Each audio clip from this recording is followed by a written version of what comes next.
Okay, what up ladies and gents, it's your favorite Asian robot right here, hopefully your favorite Helldivers 2 content creator, and I'm here in this video to tell you guys that I was wrong, okay? A couple of days ago, in case you don't remember, a couple of days ago I posted this video talking about the updates to Planet Liberation and how things have changed from the past. It was a stealth change, it wasn't in any patch notes, but here you go, okay? There has been a change. But I was wrong about something with regards to that change.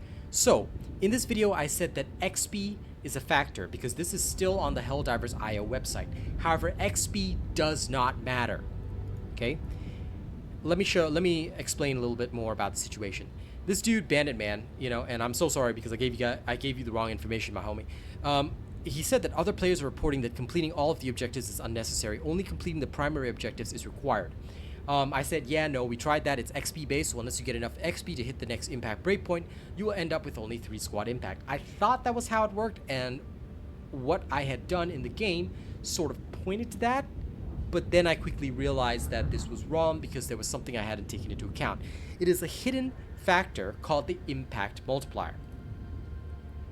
I then had a lovely conversation with this person called Sumra, and they explained that they've been researching with a team that has access to the API client-server communication and the hidden data that they've collected over a month.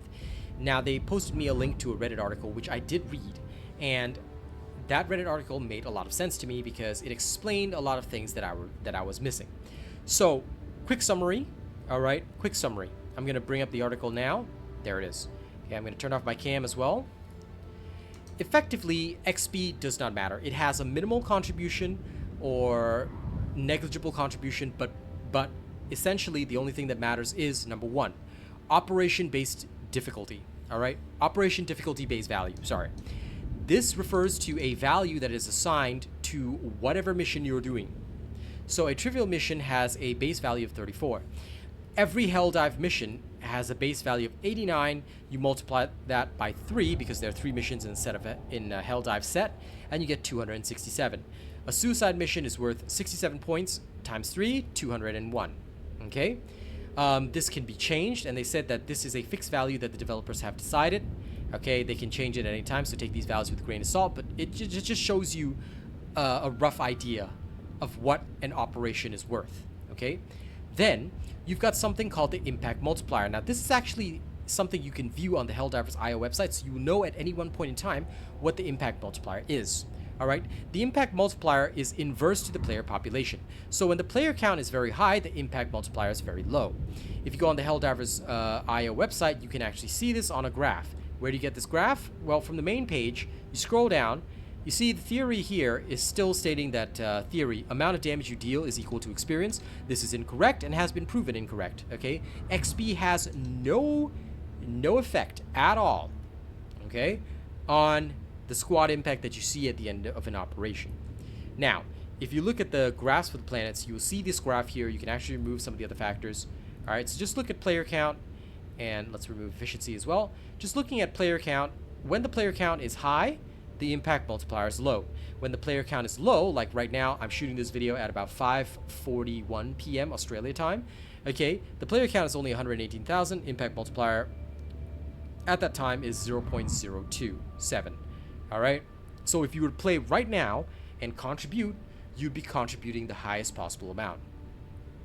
Now, the thing to understand is that, okay, so all that really matters is how many players are playing right now, effectively, what is the impact multiplier, and how fast you could do a mission. Because the faster you speed run a mission, the more that you're going to be able to bank in that liberation. All right, XP doesn't matter. You can go do all the objectives you want, taking extra time. You're still not going to get any more squad impact, and we proved it by doing several streams. The past few days, I've been doing nothing but speed running difficulty 7, and there have been times when I've gotten 6, times when I've gotten 3.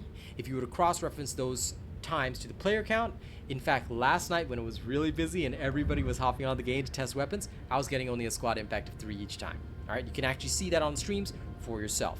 But during the quiet periods when there aren't that many people playing, or when there weren't that many people contributing to the warfront, I was speed running and getting squad impact of 6, 6, 6, and this was without completing all the side objectives. We would basically, our testing method was just do whatever we saw in front of us. I take out an outpost if I saw it, I would take out a bot outpost if I saw it, but like I wasn't focusing on like. And sometimes if the sub objective was too far away, like a detector tower is too far away from the main objective, I'll just leave it behind because it didn't matter.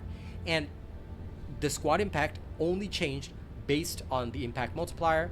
You know, there was no other effects because we've done nothing but run difficulty 7. We haven't changed the difficulty that we've run at all. So, okay, I was wrong. XP does not matter. Now, a quick bit of math.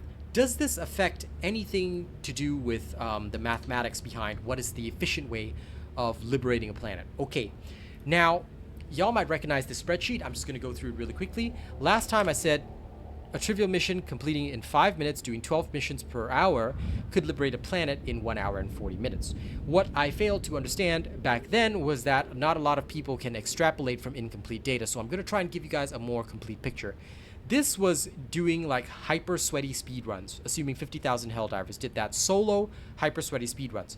If we were to take a more conservative estimate of every trivial mission taking about 10 minutes, it would take 3 hours and 20 minutes to liberate a planet. If we take an even more conservative estimate of 15 minutes per trivial mission completion, that means 4 missions completed per hour, okay, by 50,000 Helldivers, then a planet could be liberated. Bleh, sorry, mouth, bad.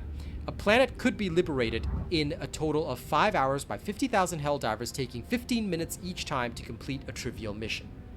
This is assuming that these 50,000 Helldivers play for 5 hours straight. Okay, this is really very boring. Nobody's going to do this. Nobody on the planet would even try a methodology like this unless it was, like I said, some kind of organized event on Reddit where, and just because I don't think people would stay on just doing trivial missions every hour, but if, say, for example, Reddit did manage to organize something like this, then 50,000 Helldivers spending 10 minutes to complete every trivial mission, playing straight for 3 hours and 20 minutes, would liberate a planet. Okay, that's how fast you could do liberation, assuming no regeneration values, all that kind of stuff. Okay, this is based on a squad impact of literally just 1. All right, this is based on a squad impact of 1 per operation. Now, a suicide mission, last time I said the average was about 32 minutes to complete a suicide mission. This is because I thought we had to complete every single objective every single time, and we actively avoided blitz missions since they wouldn't contribute. Now, having added blitz missions back in, okay, because we don't need to worry about completing every sub-objective, all that kind of stuff, the average mission completion time has been brought down to about 24 minutes on average. This is based on what we've studied over the past few days. This means that there's 2.5 missions completed per hour to get a squad, assuming we get the squad impact of 6, right? We could complete an entire operation in about 72 minutes, okay? 1 hour and 12 minutes.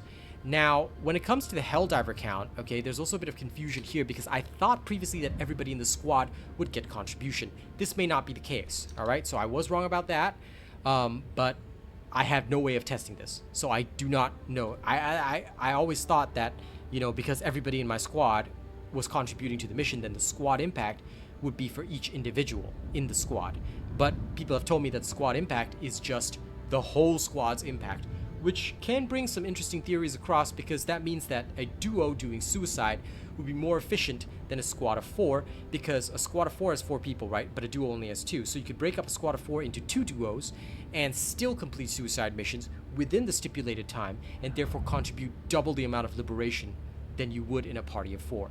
Now again, nobody's going to do that because that's not very fun, but if we were to divide the Helldivers count of 50,000 by 4, assuming that everybody in that 50,000 is now in a squad of 4, all right, and assuming that we take 24 minutes on average to complete each mission, and we have the full squad impact of 6, a planet would be liberated in 16 hours by the 50,000 Helldivers doing this, okay? This will change if you were to take a squad impact of only 3. So during the peak times, okay, the squad impact being only 3, what you would end up with is a situation where it's going to take 32 hours to liberate a planet. On average, quite frankly, we have way more Helldivers and they'll be doing all sorts of different difficulties, and what I've seen on average is that it takes roughly 12 to 16 hours to liberate a planet. This is even including the fact that planets do go backward in liberation either due to automatons bombing or terminids regenerating on the planet, right? That's how each faction adjusts the planet liberation, right? So I think that this calculation is a bit more correct, and it's more consistent with the data that we've seen. It takes on average about 16 hours to liberate a planet. So which is more efficient? Theoretically speaking, if we look at all of this data, right, you can obviously see that if you want to liberate a planet fast, then just solo trivial missions. You will bank the most liberation for a planet. But I would recommend only doing this if Joel gives us some foobar order that is absolutely insane and nearly unachievable, then we might have to band together to do that. But assuming that he doesn't do that, please play whatever difficulty you want and whatever difficulty you will have fun on with your friends. Okay? You do not have to spam trivial missions. And you do not have to complete every objective. Best thing to do, speedrun the missions and have fun. Go explore, get your super credits, okay? Don't worry too much about objectives. Don't worry too much about outposts. Do whatever's in your path. Have fun and enjoy with your friends, okay? That is the best way to liberate the planet. If we're not worried about efficiency, and quite frankly, we're already on Troost. We were given 4 days to do this major order, liberate 3 planets, and we've done it. Approximately, I'm pretty sure we're gonna be like 1 day ahead of schedule. Let me just take a quick look right now. If I were to take a quick look right now, Troost is already 83% liberated. Choose where you give your aid. Thank you, General. We have 1 day and 5 hours left, so we're way ahead of schedule. In fact, this might actually finish before I even get on for my evening stream. So, listen.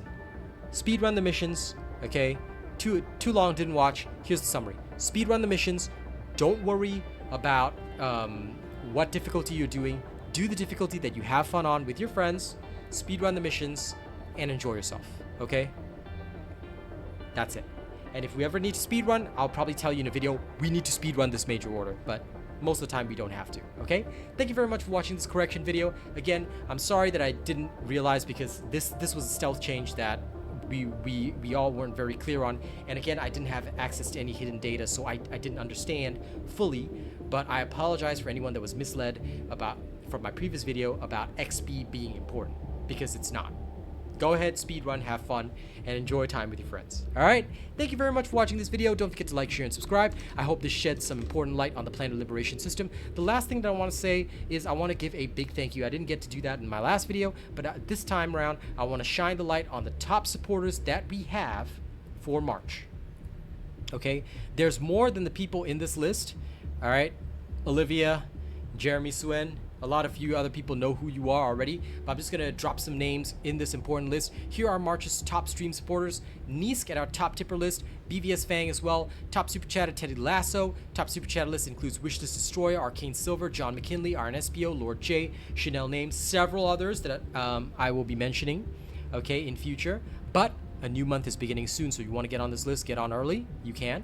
Alright, top channel membership gifter is Lord J. Top channel membership gifter list includes Vinny and Nightshade. Thank you guys so much for everything you do for me. Thank you to all of our amazing channel members, our OnlyFans, our Plus OnlyFans, not meaning the website, OnlyFan is just literally the name of my top membership on YouTube.